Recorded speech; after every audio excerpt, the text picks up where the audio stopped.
Le 15 août 2001, Élise Moreau, une jeune étudiante de 22 ans, a disparu dans la foule du sanctuaire de Lourdes, le jour même où elle devait devenir la marraine de son neveu.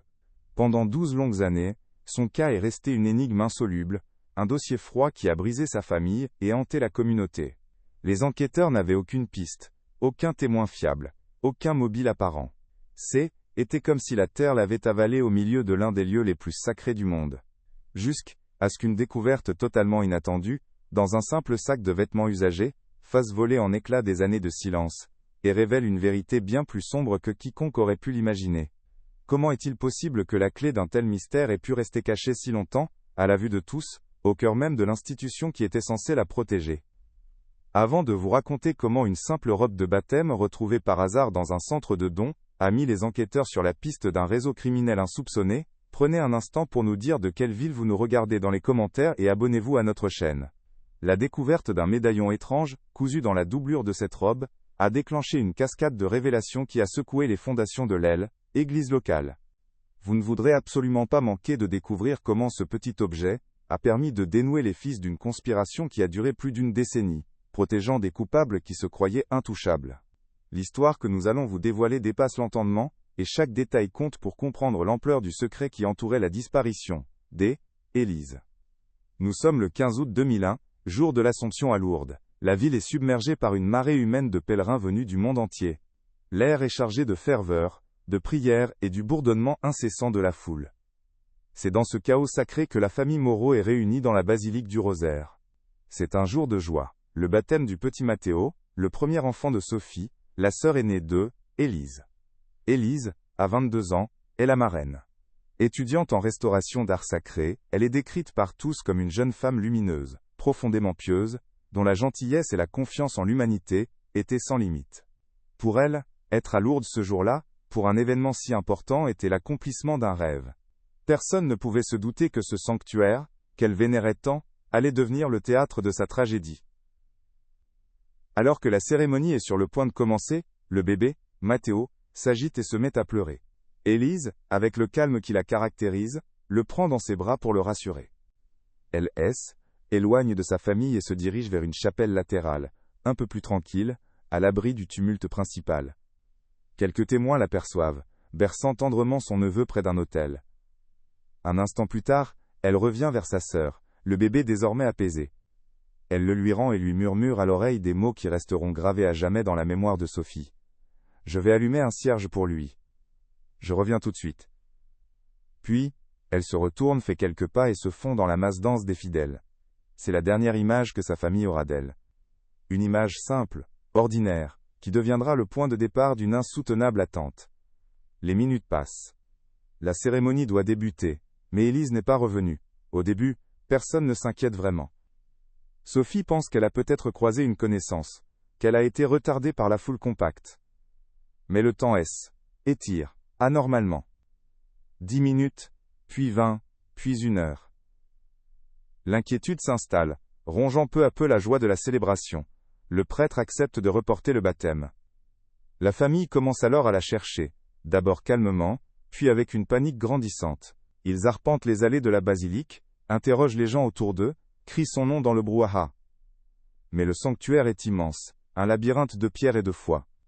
Chaque recoin est fouillé, en vain. La confusion se transforme en une angoisse pure et glaciale. Élise s'est littéralement volatilisée au cœur de ce lieu de prière, laissant derrière elle un silence assourdissant. Alertée, la gendarmerie arrive sur les lieux, mais leur intervention initiale est marquée par le chaos ambiant. Débordés par la gestion de la foule massive de l'Assomption, les agents ont du mal à prendre la mesure de la situation. Les premières heures sont cruciales dans une affaire de disparition, mais ici, elles sont perdues. Pire encore, les enquêteurs émettent l'hypothèse d'une fugue. Une jeune femme de 22 ans, peut-être avait-elle un amant secret?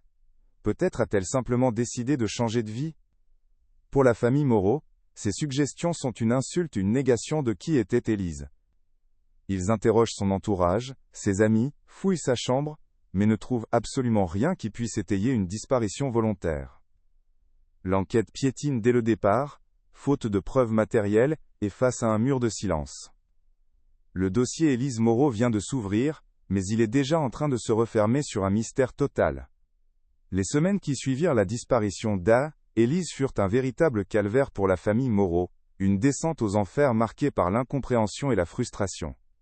La gendarmerie, s'accrochant obstinément à la thèse de la fugue, mena des interrogatoires qui ressemblaient plus à des procès d'intention qu'à une véritable enquête.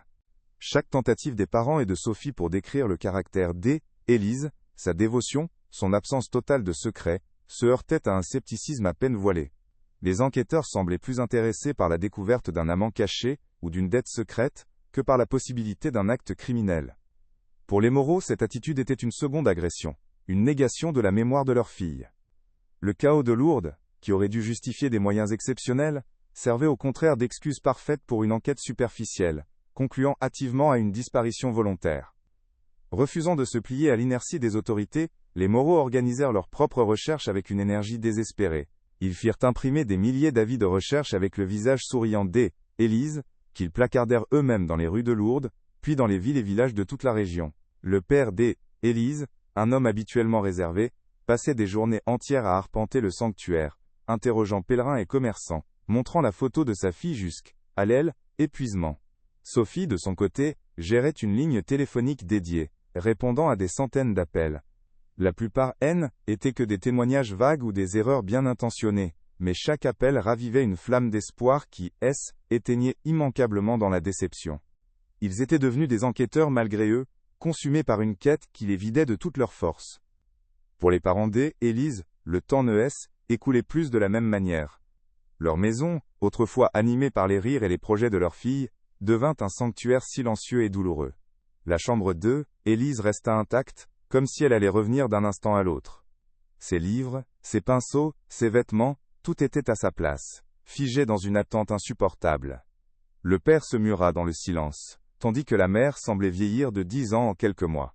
Leur foi, autrefois le pilier de leur existence, fut profondément ébranlée. Comment Dieu pouvait-il permettre qu'une telle chose se produise dans un lieu si sacré? Ils cessèrent peu à peu d'aller à la messe, se sentant trahis non seulement par les hommes, mais aussi par le ciel. Le vide laissé par Élise était pas seulement une absence, était un gouffre qui avait aspiré toute la lumière de leur vie. Sophie, la sœur aînée, portait un fardeau encore plus lourd, celui de la culpabilité. Les derniers mots d'Élise, « Je reviens tout de suite », tournaient en boucle dans son esprit, comme une sentence. Elle se repassait la scène des milliers de fois, se demandant si elle aurait pu faire quelque chose différemment. Si elle ne l'avait pas laissé partir seule. Si elle l'avait accompagné pour allumer ce cierge. Ses pensées obsessionnelles empoisonnaient sa nouvelle vie de mère. La joie de voir grandir son fils Matteo était constamment assombrie par l'absence de sa marraine. Le baptême, qui aurait dû être le plus beau jour de leur vie, était devenu le symbole de leur tragédie. La petite robe blanche de Matteo, jamais portée, fut rangée dans une boîte au fond d'un placard, comme une relique d'un bonheur avorté, un rappel constant de ce qu'ils avaient perdu ce jour-là. Les années passèrent, et le dossier d'Élise Moreau rejoignit la pile des affaires non résolues, ce que les enquêteurs appellent un cold case. L'attention des médias était depuis longtemps détournée vers d'autres drames, d'autres mystères. La communauté de Lourdes, après avoir manifesté un soutien sincère au début, avait repris le cours de sa vie. Les Moreau devinrent, cette famille dont la fille a disparu, une étiquette qui les isolait dans leur chagrin. Les regards de pitié, ou les silences gênés, remplaçaient peu à peu les mots de réconfort. Le monde continuait de tourner, mais pour eux, le temps était arrêté le 15 août 2001. Ils vivaient dans un présent perpétuel, une attente sans fin, où chaque jour était une répétition du précédent, rythmée par l'espoir déclinant, et la douleur lancinante de ne pas savoir. Chaque 15 août, sans exception, la famille Moreau retournait à Lourdes. Mais leur pèlerinage n'avait plus rien de religieux. Était un rituel de mémoire et de défi. Ils ne venaient plus pour prier, mais pour s'assurer qu'Élise ne soit pas oubliée. Ils se postaient près de la basilique du Rosaire, au même endroit où ils l'avaient vue pour la dernière fois, et distribuaient des avis de recherche actualisés, montrant une version vieillie du visage d'Élise, créée par un artiste de la police. Ils observaient les visages dans la foule, cherchant un regard, un signe, n'importe quoi. Était une torture qu'ils s'infligeaient chaque année, une façon de maintenir la blessure ouverte pour ne pas trahir sa mémoire. Pour eux, le sanctuaire était plus un lieu de miracle, mais la scène de leur crime, un labyrinthe de pierre qui gardait jalousement son secret. En 2007, 6 ans après la disparition, une lueur d'espoir aussi cruelle qui, éphémère, vint briser leur routine de deuil. Un touriste français, de retour d'un voyage en Italie, contacta la gendarmerie, persuadé d'avoir reconnu Élise. Selon lui, elle vivait sous un autre nom dans un petit couvent isolé près de Sienne.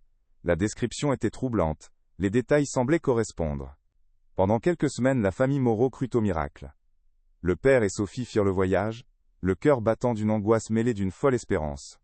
Ils rencontrèrent la jeune femme, et pendant une fraction de seconde, la ressemblance fut frappante. Mais ce N n'était pas elle. Le retour en France fut dévastateur. Cette fausse piste, loin de les soulager, ne fit que raviver la douleur de la perte, leur rappelant cruellement à quel point ils étaient seuls et impuissants face à ce mystère. Octobre 2013. 12 longues années se sont écoulées. Pour le monde extérieur, l'affaire Élise Moreau n'est plus qu'un souvenir brumeux, une statistique parmi d'autres, dans les archives des affaires non élucidées. Mais pour la famille, le temps n'a rien effacé. C'est dans ce contexte de silence et de résignation qu'une femme nommée Monique, une bénévole de 78 ans, accomplit sa tâche hebdomadaire au centre de dons de la paroisse locale, à quelques rues du sanctuaire. Son travail est simple, presque mécanique. Trier des sacs de vêtements, des objets donnés par des familles, des vies entières, résumées en quelques cartons. Elle le fait avec une diligence tranquille, sans jamais se douter qu'entre ses mains usées par le temps, le passé est sur le point de ressurgir de la manière la plus spectaculaire et la plus inattendue qui soit, prête à briser 12 années de ténèbres. Au milieu d'une pile de linge de maison, un sac en plastique attire son attention. Il est scellé avec du ruban adhésif, contrairement aux autres. Poussée par la curiosité, elle l'ouvre délicatement. À l'intérieur, pliée avec un soin infini, se trouve une magnifique robe de baptême en batiste, d'un blanc à peine jauni par les années. Elle est d'une qualité remarquable, presque neuve. En la dépliant pour l'inspecter, Monique sent une petite bosse dure, anormale, cousue à l'intérieur de la doublure, près de l'ourlet. Avec la pointe d'une paire de ciseaux, elle défait quelques points de couture, et en extrait un objet lourd et froid. C'est un médaillon en argent, noirci par l'oxydation. Il ne ressemble à aucune médaille religieuse qu'elle ait jamais vue. Le motif est étrange, un pélican se piquant la poitrine au-dessus d'un livre fermé. Un sentiment de malaise la saisit, cet objet n'a rien à faire là. Perplexe, Monique ne sait que faire de sa trouvaille. Le médaillon dégage une aura de secret, de choses cachées intentionnellement. Elle décide de le confier au curé de la paroisse, l'abbé Dubois, un homme d'un certain âge, qui connaît bien l'histoire de la ville. L'abbé est tout aussi intrigué. La robe est anonyme, le médaillon ne lui dit rien. Pensant qu'il s'agit peut-être d'un objet de famille égaré, il décide de publier une petite note dans le bulletin paroissial de la semaine suivante, avec une photo de la robe, et une description du médaillon, dans l'espoir que son propriétaire se manifeste. C'est une décision banale, un simple acte de service à la communauté. Mais cet acte, sans qu'il le sache, vient d'allumer la mèche d'une bombe à retardement qui sommeillait depuis plus d'une décennie. La vérité, enfouie si profondément, est sur le point d'être exhumée par le plus simple des hasards. Quelques jours plus tard, Sophie Moreau, qui vit toujours dans la région, parcourt machinalement le bulletin paroissial que sa voisine a déposé dans sa boîte aux lettres. Sa foi a disparu, mais les vieilles habitudes ont la vie dure. Ses yeux survolent les annonces de messes et les kermesses, quand soudain, son souffle se coupe. Elle voit la photo de la robe de baptême. Ce n'est pas une robe qui y ressemble, c'est elle et robe. Elle la reconnaîtrait entre mille. Elle zoome sur l'image avec son téléphone, le cœur battant à tout rompre. Et là, sur le col, à peine visible, elle distingue la minuscule broderie qu'elle avait faite elle-même à la main 12 ans plus tôt. Les initiales MQ pour Matteo Moreau. Un vertige la saisit. La robe de son fils, celle qu'il n'a jamais portée, celle qui avait disparu avec Élise, vient de refaire surface. C'est impossible, et pourtant c'est là, sous ses yeux. En état de choc, Sophie appelle immédiatement la gendarmerie. Au début, l'officier de permanence est sceptique. Un vêtement retrouvé 12 ans après ? C'est une coïncidence, rien de plus. Mais Sophie est inébranlable. Elle décrit la broderie secrète avec une précision qui ne laisse aucune place au doute. Face à sa conviction, la gendarmerie n'a d'autre choix que de prendre l'affaire au sérieux. Le dossier Élise Moreau, couvert de poussière dans une armoire des archives, est exhumé. Une nouvelle équipe d'enquêteurs, plus jeune, est assignée au cas. Pour la première fois depuis des années, il y a une piste. Une piste tangible. La robe et le médaillon sont saisis et placés sous scellé. La machine judiciaire, si longtemps à l'arrêt, se remet lentement en marche. Pour la famille Moreau, c'est le début d'une nouvelle attente, mais cette fois, elle est chargée d'une angoisse différente. Celle de la vérité qui approche. Le médaillon devient la pièce à conviction centrale et il est évident qu'il n'appartient pas à la famille Moreau. Qui l'a cousu dans la doublure de la robe de baptême et pourquoi ?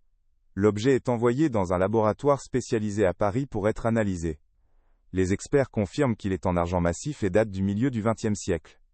Mais c'est le symbole qui intrigue le plus les enquêteurs. Le pélican se sacrifiant pour nourrir ses petits est un symbole chrétien ancien, représentant le sacrifice du Christ. Cependant, sa combinaison avec un livre fermé est beaucoup plus rare et hermétique. Un spécialiste en symbologie héraldique et religieuse est consulté. Il passe des jours à fouiller des archives et des textes anciens. L'enquête a basculé. On ne cherche plus seulement une personne disparue. On déchiffre un code, on suit la piste d'un secret. La réponse de l'expert arrive quelques semaines plus tard, et elle fait l'effet d'un coup de tonnerre. Le médaillon est l'emblème d'une discrète et très sélective confrérie laïque connue sous le nom de la confrérie du Pélican. Fondée dans les années 1950, elle est composée de membres influents du clergé et de notables de la région, officiellement dédiés à la préservation du patrimoine sacré. Mais l'expert ajoute une note troublante. De telles sociétés secrètes ont parfois servi de façade à des activités bien moins avouables. Soudain, l'enquête prend une toute nouvelle dimension. La disparition d'Élise N. était peut-être ni un accident, ni une fugue, ni même l'acte d'un prédateur isolé. Elle pourrait être liée aux activités d'un groupe organisé, agissant à l'ombre même du sanctuaire, protégé par le secret et le pouvoir. La vérité était bien plus complexe, et bien plus sombre que tout ce que la famille Moreau, ou les premiers enquêteurs avaient pu imaginer. L'identification de la confrérie du Pélican ouvre une brèche dans le mur de silence qui entourait l'affaire. Les enquêteurs, désormais convaincus d'être sur la piste d'une conspiration, commencent à fouiller discrètement dans le passé du diocèse.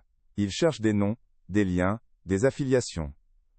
La tâche est ardue car la confrérie n'a aucune existence légale, aucun registre officiel. C'est une société de l'ombre. Cependant, en épluchant des décennies d'archives paroissiales et de bulletins internes, un nom revient avec une régularité troublante dans les cercles les plus fermés du sanctuaire. Celui de Gérard Lemoine, le sacristain en chef, décédé d'une crise cardiaque 2 ans plus tôt. Un homme décrit par tous comme un serviteur humble et dévoué, dont la vie entière avait été consacrée à l'Église. Personne n'aurait jamais pu le soupçonner. Les enquêteurs décident de creuser cette nouvelle piste. Qui était vraiment Gérard Lemoine ?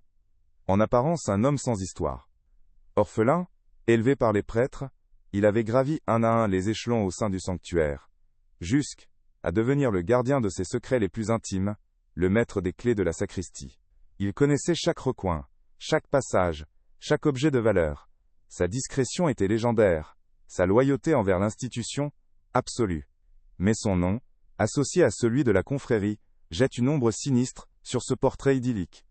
Les gendarmes obtiennent l'autorisation de fouiller son ancien bureau, une petite pièce attenante à la sacristie principale, qui n'avait pas été vidée depuis sa mort, comme si on avait voulu oublier jusqu'à son existence.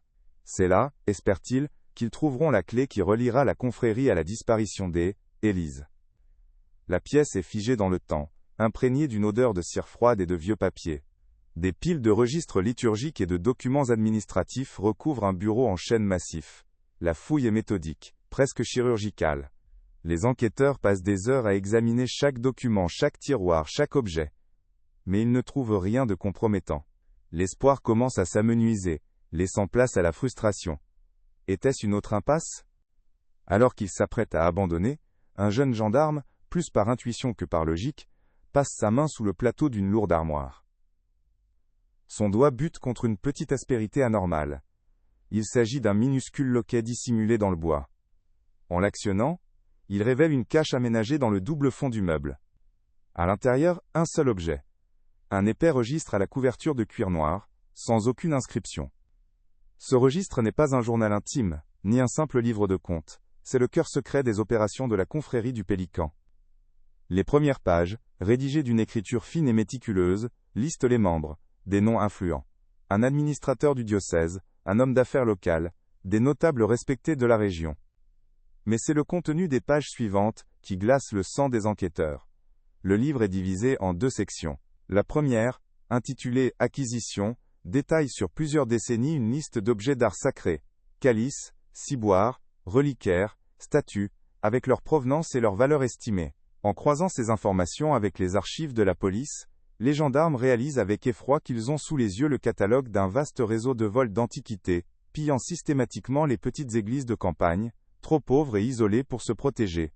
La seconde section du registre, bien plus glaçante, est intitulée « Placements ». Les entrées sont codées, mais le sens en est rapidement déchiffré. Elle mentionne des dates, des lieux, et des sommes d'argent considérables versées sous forme d'offrandes. À côté de chaque montant figure le mot « ange ». Les enquêteurs comprennent l'horrible vérité. La confrérie organisait un trafic d'enfants. Ils utilisaient la réputation du sanctuaire pour approcher des jeunes femmes en détresse, des mères célibataires et vulnérables venues chercher de l'aide, et les convainquaient d'abandonner leur nouveau-né. Ces bébés étaient ensuite vendus illégalement à de riches couples stériles, principalement en Suisse et en Belgique, qui maquillaient le paiement en dons généreux à l'Igel, église. Le sanctuaire de Lourdes, lieu de guérison et d'espoir, servait de plaque tournante à un réseau criminel d'une perversité inimaginable. La pièce manquante du puzzle se met alors en place avec une clarté terrifiante.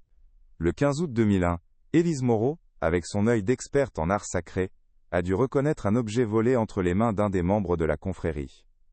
Ou peut-être, dans la quiétude d'une chapelle latérale, a-t-elle surpris une conversation à voix basse concernant le placement d'un ange. Sa nature droite et sa foi profonde l'auraient poussé à les confronter, à leur poser des questions, menaçant de tout révéler. Pour ces hommes qui avaient bâti leur pouvoir et leur fortune sur le secret et le crime, cette jeune femme, si pure et si déterminée, représentait une menace existentielle. Dans l'enceinte sacrée de la basilique, elle a signé son arrêt de mort en découvrant une vérité qu'elle n'aurait jamais dû connaître. Sa disparition n'était pas un hasard, était une exécution, une nécessité pour préserver leur conspiration. Le registre de Gérard Lemoine devient la preuve irréfutable. Les noms qu'il contient ne sont plus de simples suspects, mais les architectes d'un système criminel qui a prospéré pendant des décennies sous le couvert de la piété. L'enquête n'est plus seulement la recherche d'une personne disparue, c'est le démantèlement d'une organisation mafieuse, qui a perverti le sacré à des fins crapuleuses. Les enquêteurs savent maintenant qui ils cherchent. Ils ont les noms, le mobile, le mode opératoire. Il ne leur manque plus qu'une chose. Les aveux. Savoir ce qu'ils ont fait d'Edo, Élise.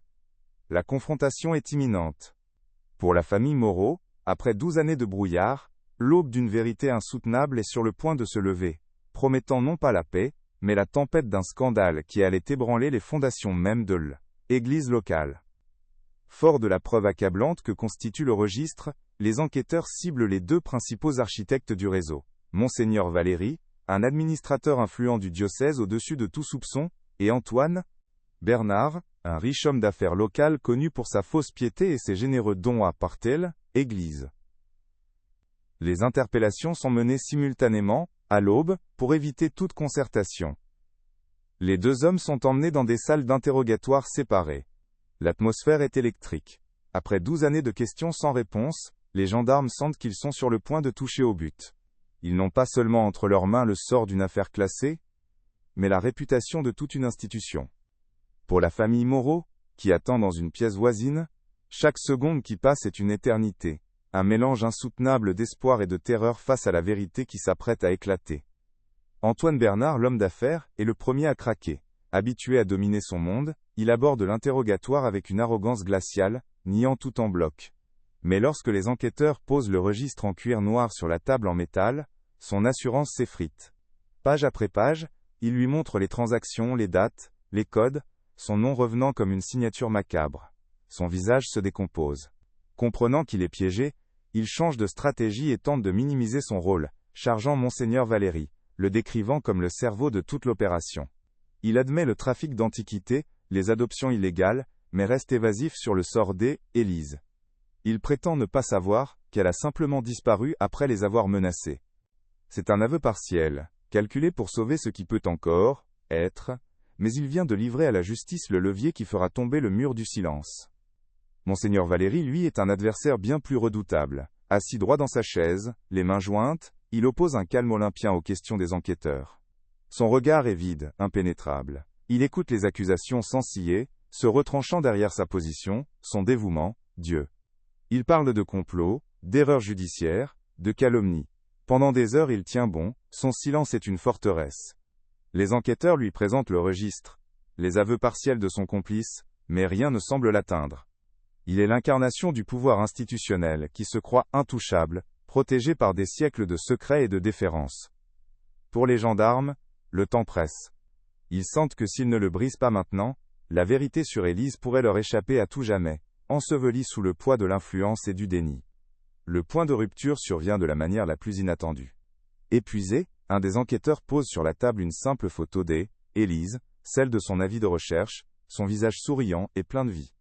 Il ne dit rien, il la laisse simplement là, entre le prélat et le registre de ses crimes. Le regard de Valérie se pose sur la photo. Et quelque chose cède. Peut-être est-ce le contraste entre l'innocence de ce visage et la noirceur de ses actes. Peut-être est-ce le souvenir de cette jeune femme, dont la foi sincère était un miroir de tout ce qu'il avait trahi. Le masque se fissure. Une larme, une seule, coule lentement sur sa joue. Puis les mots sortent, d'abord un murmure rauque, puis un flot incontrôlable. La confession commence, non pas comme un soulagement, mais comme le vomissement d'un poison gardé trop longtemps. Valérie raconte alors cette journée fatidique du 15 août 2001. Élise, après avoir calmé son neveu, était entrée dans la sacristie pour allumer son cierge. C'est là qu'elle l'avait surpris avec Antoine Bernard, en train d'examiner un reliquaire du XVe siècle, fraîchement volé dans une chapelle isolée des Pyrénées. Avec ses connaissances en art sacré, elle l'avait immédiatement identifié comme une pièce disparue. Elle ne les avait pas accusés avec colère, mais avec une profonde tristesse, une incompréhension totale. Comment eux, des hommes de Dieu et de pouvoir, pouvaient-ils commettre un tel sacrilège? Elle leur avait dit, avec le calme de la certitude, qu'elle ne pouvait pas se taire, qu'elle allait tout révéler. Pour eux, cette jeune femme, armée de sa seule intégrité, venait de signer sa condamnation à mort.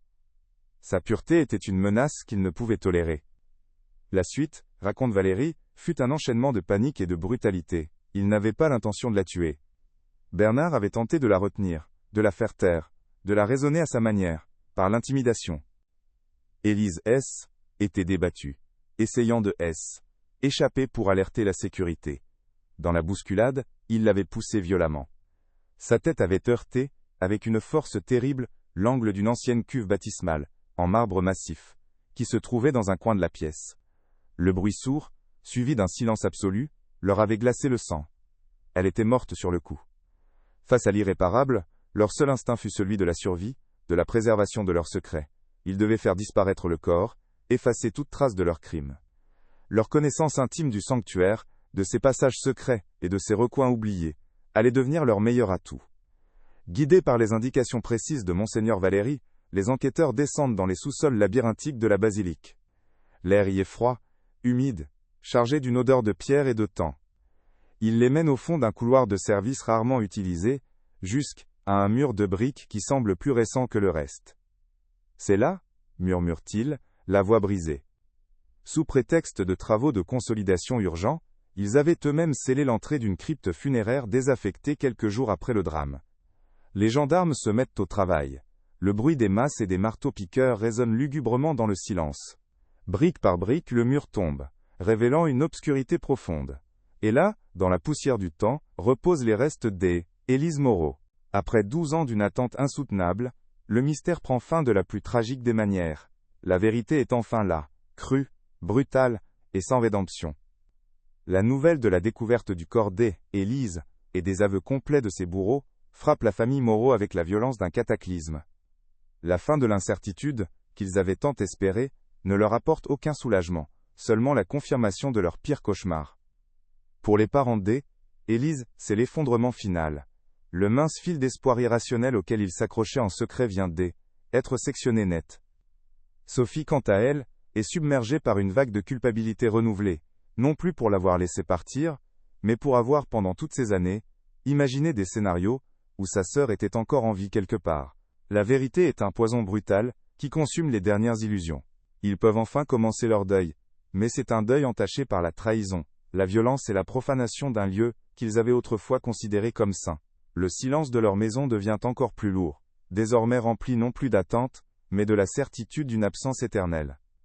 L'onde de choc de l'affaire dépasse rapidement le cercle familial pour devenir un scandale national, puis international. L'Église est prise dans une tourmente médiatique sans précédent.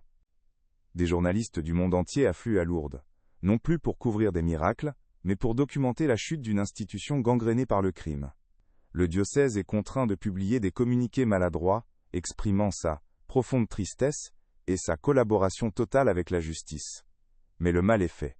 La confiance est brisée. Pour des millions de fidèles, l'idée qu'un tel réseau ait pu prospérer au cœur même d'un des lieux les plus sacrés du christianisme est une trahison insupportable. la confrérie du Pélican devient le symbole de l'hypocrisie et de la corruption qui peuvent se cacher derrière les façades les plus pieuses. L'image de Lourdes, lieu de guérison et d'espoir, est durablement ternie par le sang d'une innocente. Le procès de Monseigneur Valéry, Antoine Bernard et des autres membres de la confrérie s'ouvre 1 an plus tard dans une atmosphère électrique. La salle d'audience est comble.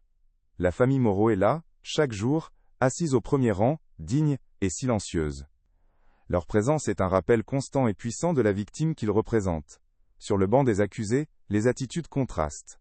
Antoine Bernard, l'homme d'affaires, tente de se défausser, de minimiser son rôle, tandis que Valéry, vieilli, le regard vide, semble avoir accepté son sort, comme un homme déjà mort à l'intérieur. Les témoignages des enquêteurs, la présentation du registre et les détails sordides du trafic d'art et d'enfants peignent le portrait d'une organisation criminelle d'une froideur et d'une cupidité effroyables. Pour la première fois, l'ampleur de la conspiration est exposée aux yeux de tous, et la France entière retient son souffle, suspendue au verdict. Après des semaines de débats intenses, le verdict tombe.